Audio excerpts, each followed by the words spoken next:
Transportation Committee to order. I have RS 2018-1108, O'Connell and Bircher. Amends the contract between the Metro Public Works and the Nashville Downtown Partnership to add the Metro Howard Complex parking garage to the public parking facilities managed by the Nashville Downtown Partnership. I have a motion. Second. Second. Any questions? What garage is it again? One at the. Can you tell us a little bit about it? Howard Office Building. Tom Turner is here. He spoke about it in Budget and Finance, so I'll yield time to him. So we have the Howard Garage that's basically unused on nights and weekends. And then we have three venues, the Cordell, the Listening Room, and 3rd and Lindsley, losing parking for development, which in a grand scheme is a good thing, even though that squeezes them out. So we've worked with Public Works and then with Economic Development Office about how to use that space to basically make room for those people to park. We don't know how it's going to work. We know, though, that they have, just last year, the three of them together had over 200 events. We know that April has 29 already. So we think the number of events is growing so that there's demand, and we don't want to put any downward pressure on those three or whatever else might show up there because of lack of parking. And then we also see Are we charging for the parking? Yeah, we have anywhere between, I think 5 and 7 was approved by Traffic and Parking Commission. Okay.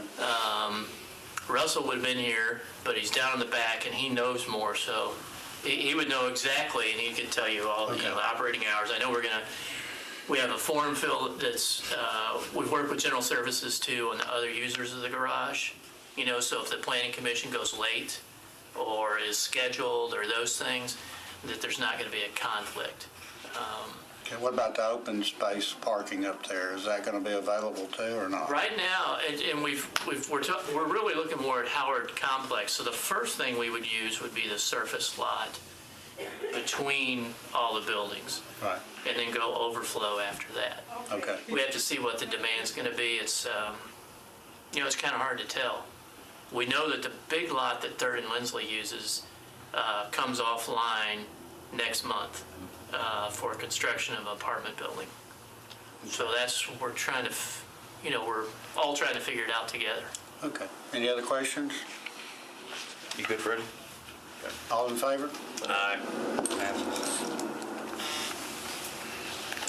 Resolution RS 2018-1113, Davidson Scott, requesting that the Metro Transit Authority be managed by one management structure and that the Metro Transit Authority exercise its exclusive authority to name the Davidson Transit Organization as its sole management provider. Do I have a motion? So move. Have a second? I don't know anything about that. No, got questions? I'll second it. Second. We have a proposed amendment too. Is the amendment attached on here? Or? It should be. Move to amend the resolution. Whereas public transportation in Nashville and Davidson County is essential to a vibrant, equitable city and supports the economy and community. Whereas the Metro Transit Authority and Davidson County Transit Organization in its current form is a result of decades of development and consolidation of several public and private entities into one efficient, publicly accountable authority with a base of stable, well-trained, and professional employees. Whereas any future improvements to Davidson County's transit system will require the employment of hundreds of new operations and maintenance employees to assist the growing public transit system. Who's asking for this? I mean, is it the transit authority itself? Margaret Bam's here as attorney also. You can ask her some questions. Can you tell us a little bit about it, Ms. Bam? What? Go ahead. I am general counsel for MTA, and usually Steve Land is here to talk with you all, but he's in D.C. And I'm here to answer any questions we have. We don't have any objection to this resolution because it recognizes the authority of MTA to choose who are their employees. And there's nothing in this resolution because it's a non-binding resolution, but it says really good things about DTO, which MTA applauds. It's doing a good job. It's just requesting that we still, that MTA negotiate with them, that employees group for, And that way there's not one group for buses, one group for the light rail. It's all still stays one. There's no group for light rail. Well, because, Yeah, right, so I think light rail that's ain't passed maybe yet. what. Well, I'm saying if there is, Later. hopefully when there is one, that we all. These young men and women who are part of the David Transit Company, a lot of them already know how to drive light rail already. They train people in other states. They have people that move here that already know how to drive train. And one thing about MTA and this organization, you remember when the Music City Star is ran better underneath them than it was, when it was a private company. And it's going to save us a lot of money having one transit organization over all our public transportation instead of having potentially 5 different companies or not-for-profits or whatever. It saves us more money in the future. If I could just interject, though, our understanding of this resolution is not directing us to do anything. It is just talking about the virtues of DTO and asking our consideration down the pike if transit passes to Right. consider DTO for those things. so it's a non-binding resolution that they continue to use them as the group that they use for the drivers and stuff, correct? Okay.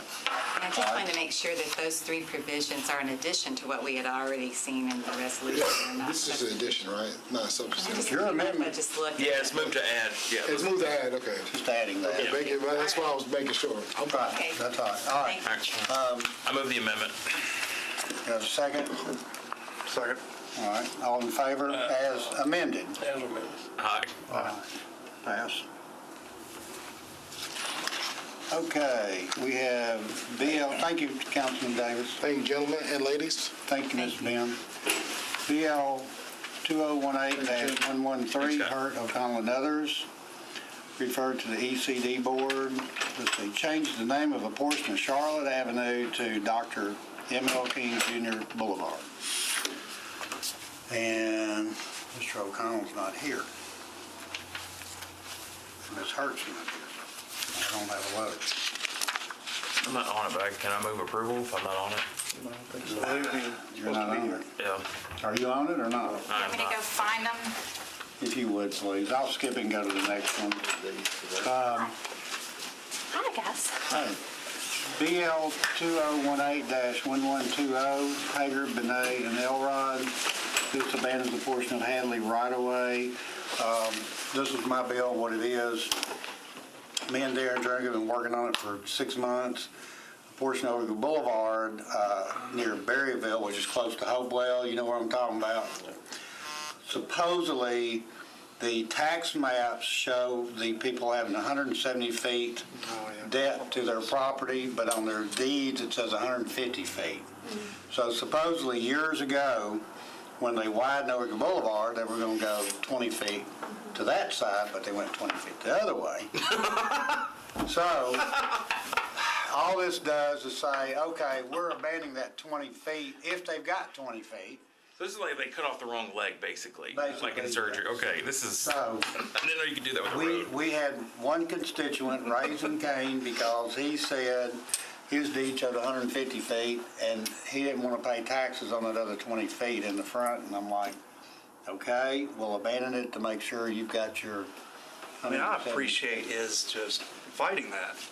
Because what would that be at the end of the day? 20 feet? He went back. He went back. He went back to just because of that. He went back to 1935 when a lot of that was done by DuPont and all that. And it was. So is he getting the 20 feet, or is he abandoning it to the city? We're abandoning it and giving it We're to giving it back. the whole group of houses down through there, which is about 20-something houses. We'll get 20 And more say, feet on that. we're giving you the 20 feet. We do retain the easements though for sidewalk maintenance, utilities and things like that nature, but that's all we're doing. So, do I have a motion? So move. Second? All in favor? Aye. All right. Ms. Hurd is here now. We're back on BL 2018-1113. Change the name of a portion of Charlotte Avenue to Dr. M.L. King Jr. Boulevard. Ms. Hart? Yes.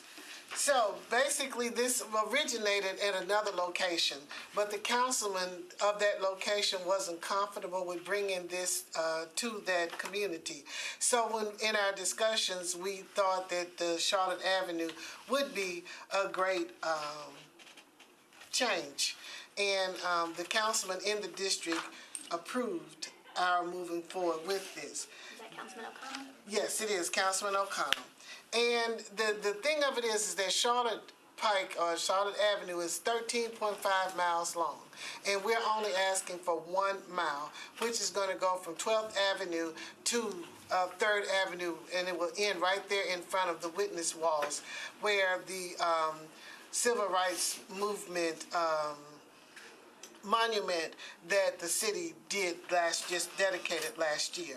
And considering that Tennessee is the state where Dr. King was assassinated, and that Nashville serves as the state capital, I believe this is an opportunity for us to heal from the state from east to west for this. The thing of it is, I'm originally from Memphis, and I know I didn't say all of this in public works, but I'm originally from Memphis, and I was there during this time. And the way that the city was enraged, the way that the violence took place, and all of the things that occurred with Dr. King's assassination. When I came to Nashville to school, and I graduated from Tennessee State University, I saw a community that was different. I saw a community that allowed people to have their freedom of speech. I saw a community where people were able to share their thoughts and do what they felt was the right thing to do and stand for that. And because of that, I know that Nashville is the model place that we have across this country to show people how to come together and bridge the gap between communities. And looking at Nashville now as a melting pot for all people, we got 100 people coming here a day. And we think about them, and while I understand and appreciate naming it after people, I would love to be able to name something after Diane Nash or John Lewis, but unfortunately, with the rules that we have or the laws that we have, they got to be non-living in order for them to have a street named after them. But across this world, the internationally known iconic figure of Dr. King, those people that are coming here now know of him. And I think this way we can celebrate and let people know that Nashville is a city for all people, and this is a start for us being able to do that. And that's why I'm doing it. And I believe that the state capitol movement and the governor even called me and said that they were in favor of this. They would not oppose it, and that they just thought that if we just waited before we moved it, or if not moved it, but waited before it actually went into effect, the letterhead and the business cards and all of the things were going to change anyway because of the new administration that comes in. And that is so true. And this particular location is going to be less impactful. There are no residents, and most of the businesses or offices there are state offices, which means that they're going to have to change. And I know there have been people concerned about the cost. It's going to probably cost about $200 a sign to change the sign. So we're talking about less than $2,000 of cost that it would take to put the signs up with the new name. Does this go down to where HCA is now? Yes. Okay. Have you had any complaints from any of the businesses about what it's going to cost for them to change their business addresses or anything like that? I have not had any complaints from businesses. The only complaints or concerns I've had have been pretty much from historians, and particularly one woman who is a descendant of Charlotte Robertson. Yeah, but we still go further out with Charlotte Avenue. Yeah, we still got 12.5 miles that's going to stay Charlotte. So effectively from the courthouse to 12th, which Yeah, is right the at the new interstate. intersection. Yeah. So HCA would retain its address, but it would just be from, you've got some apartments under construction, state building, state building, state building. So it's really only state offices Yes. in one apartment community that's not even finished being built yet, Correct. which may even have an address on that side street anyway. Right. Okay. Okay. And then could I ask, is it kind of the difference between, so say when we did the Francis Guest Boulevard for that connector, can you speak to the difference between kind of an honorary name change versus an actual codified street name change? And did you kind of look at the difference between that, or, I mean, what is the difference between that? Well, it's really no difference because for that honoraries, it still also had to, but that's a connector and not necessarily the street name. It's the connector itself that brings it. So the street itself is still 31st Avenue. So we didn't change the name of 31st Avenue to Francis Guest So it's just Boulevard. honorary, there's so a it's the sign, honorary there's a- for that connector, and the connector itself for Francis Guest was connecting communities. Understood. Pretty much. And that was actually the original place that we were thinking about trying to name the street to MLK.